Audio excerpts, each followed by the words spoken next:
আপনাদের অবগত করতে চাই 5 তারিখের পরে দেশের প্রেক্ষাপট চেঞ্জ হওয়ার পরে আমরা পৌর মৎস্যজীবী দল 9টি ওয়ার্ড ধারাবাহিকভাবে আমরা কর্মী সভা জনাব তারেক রহমান ঘোষিত 31 দফার আলোকে লাগাতার আমরা প্রোগ্রাম করেছি ইনশাআল্লাহ, যাতে কোনো কর্মী জনাব তারেক রহমানের ঘোষিত আদর্শ থেকে বিচ্যুত না হয়।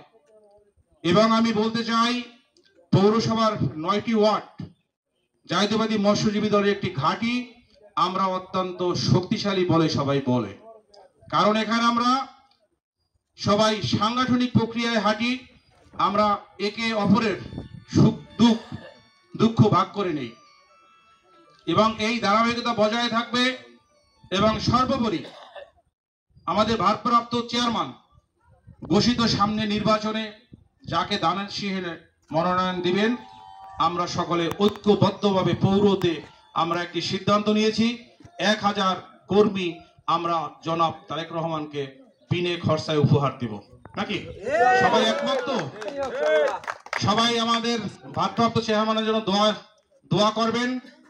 এবং আমাদের মাঝে যারা উপস্থিত হয়েছেন সকলকে পৌর মৎস্যজীবীর পক্ষ থেকে ধন্যবাদ। এবং আমি তারই সাথে সাথে একটি ক্ষমা চেয়ে নিচ্ছি, কারণ আমার পৌর ইউনিটের সকলকে বলতে পারি নাই বলে দুঃখিত। পরবর্তীতে ইনশাআল্লাহ ওয়ার্ড ভিত্তিক এই প্রোগ্রামগুলো করব। সবাইকে ধন্যবাদ। আসসালামু আলাইকুম। সবাইকে ঈদ মোবারক। আসসালামু আলাইকুম। আমরা আজকে ঈদ পূর্ণমিলনী অনুষ্ঠানটি আমরা একটু অন্যভাবে করতে চাই, কারণ আমার দেশ মাতা বেগম খালেদা জিয়া দীর্ঘদিন অসুস্থ ছিল, দান করুক, সবাই বলেন আমিন। বাংলাদেশের মানচিত্র জাতীয়তাবাদী দলের ভারপ্রাপ্ত চেয়ারম্যান জনাব তারেক রহমানের সুস্থতা এবং দীর্ঘায়ু কামনা করে এবার আমরা পৌর মৎস্যজীবী দল ঈদ উদযাপন করতেছি।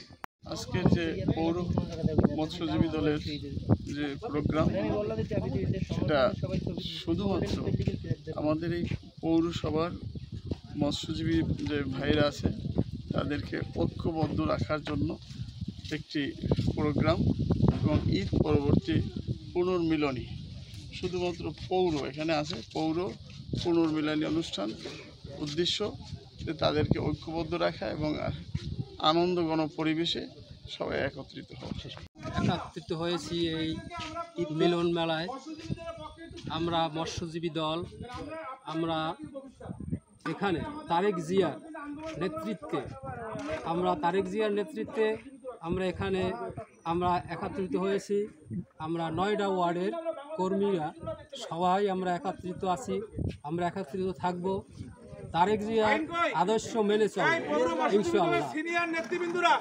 ঈদের এই ঈদ পূরণ মিলন আমরা সবাই একত্রিত জাতীয়তাবাদী মৎস্যজীবী দলের, আমাদের দলের সকল নেতাকর্মী একসাথে কাজ করবো, আমাদের দল আরও সংগঠিতভাবে একত্রিতভাবে কাজ করবো তারেক জিয়ার নির্দেশে। এই জন্য আমরা সবাই একত্রিত হয়েছি।